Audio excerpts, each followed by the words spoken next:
Before we dive in though, I want to give you Alec's rules for family therapy sessions, since this is really our first meeting since our initial appointment, okay? So if you can see my handy dandy dry erase board, the first thing I want to remind you of, and these are some of the skills you've learned in skills group already. Number one, I want you to really be mindful, meaning I want you to observe and describe what you're thinking and feeling non-judgmentally.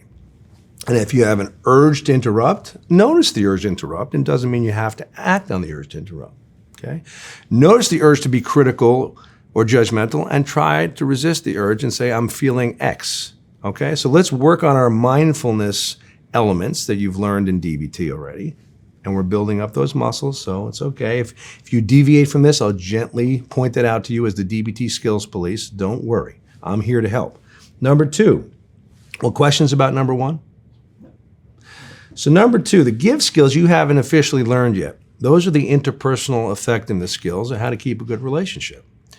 And one of the elements of give, the V, is for validation. Now you guys have learned a lot about validation and invalidation, and we've taught that in DBT so far, but I want to remind you to try to be gentle. That's what the G stands for.